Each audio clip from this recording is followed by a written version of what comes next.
believe the nerve of that guy. Who does he think he is, telling me about all the bad things I've done? How does he even know? I've never seen him around here before. Well, no matter. I'll just get my friends to run him out of town. Only it didn't go down that way. Let's rock. Are you walking through a storm that feels like it will never end? Do you wonder if life's storms have stolen the beauty from your life for good? You're in the right place. My name is Heather, and like you, I've been through a storm or two and wondered if life would ever be beautiful again. Here we share warriors' words, stories of discovering beauty after battles, and the worth in your wounds. Pick up your sword or boxing gloves and join the battle. Your words are powerful, my friends. Make them warrior words. Can anyone relate to those opening thoughts? How many times do we get indignant when someone tells us about our business? At what point do we stop listening to them and start to plot some kind of response? Or even worse, revenge. We don't tend to like it when someone tells us we're doing something wrong. Sometimes it's obvious when they outright tell you not to do something because it's wrong. Other times it's more subtle. Maybe they say something like, I would have done it this way. And you just kind of know they're trying to say that their way is better than yours. So frustrating, right? Yeah. But what about the times when they are right and you are wrong? There she was, just going to the well to draw up some water. But there's a stranger there who asks her to give him something to drink. She wants to know why he's even speaking to her. And then he starts talking about this living water. Well, she ignores the part about living and goes on to point out the obvious that he has no bucket and the well is too deep for him to get some water. And she wonders out loud if he is greater than the man Jacob who provided the well. The stranger replies that everyone who drinks from this well will be thirsty again. But with the water he is able to provide, the well will spring up in them and lead to eternal life instead of repeated thirst. Well, she is excited about the idea that she can have something that will relieve her need to come to this well daily to draw that water. She is still focused on her physical thirst. She is thinking in the here and now, while the stranger is focused on eternity. She misses the beauty in his words. So then the stranger switches topics and asks her to go get her husband.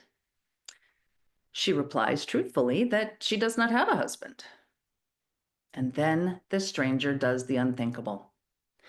He tells her that not only does he know that she does not currently have a husband, but that she has had 5 previous husbands, and that she is currently with a man to whom she is not married. Instead of getting angry and yelling at him or stomping away, she allows her eyes to be opened and recognizes him as a prophet. She seems to understand that he was not trying to accuse her or make her angry. She seems to realize now that there is something different about this stranger. And she begins to talk about worshiping God and whether that worship should take place on the mountain or in Jerusalem. And now he brings the conversation back to the living water. Now that she can see something in him and is receptive, she brings up the coming Messiah. And I have to wonder here if this woman brought him up because she had a feeling about this stranger in front of her. Did she now understand the difference between the water in the well and the living water he was talking about? Did listening to the stranger tell her what she was doing wrong help her or help convince her that he was, in fact, greater than Jacob and that he could possibly be the long-awaited Messiah? Imagine what would have happened if she had stormed off in anger. The conversation ends with the words, "I am he, the one speaking with you." The Gospel of John does not state what her immediate reaction was, but we do see that she leaves, and that she leaves her empty water jar at the well. Her thirst was quenched. A little later in the chapter, we hear that she has gone into the town, sharing all the things that he told her that he could not possibly have known, unless, could he be the Christ? The passage continues with many people believing in him based on her encounter with Jesus at the well. She shared Jesus with her people, and they believed without experiencing him directly. And then it ends with many more people believing because he stayed there for 2 days with them. Their faith was enkindled because of her experience, and their thirst was quenched because of direct contact with Jesus. This never would have happened if she had stormed off angrily because he exposed her sins. To me, this story is beautiful due to her humility. She was humble when Jesus told her that he knew about her 5 husbands.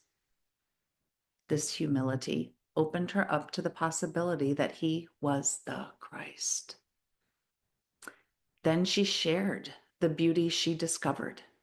She didn't keep it to herself. Beauty multiplied. Have you ever had an encounter with a stranger that changed your life?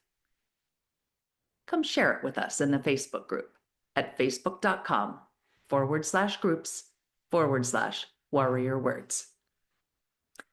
And if you haven't, let us know how you think that you can multiply beauty in your life by sharing it.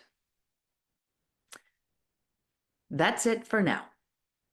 Remember, armor up, fight the good fight, seek beauty, and make your words warrior words. God bless.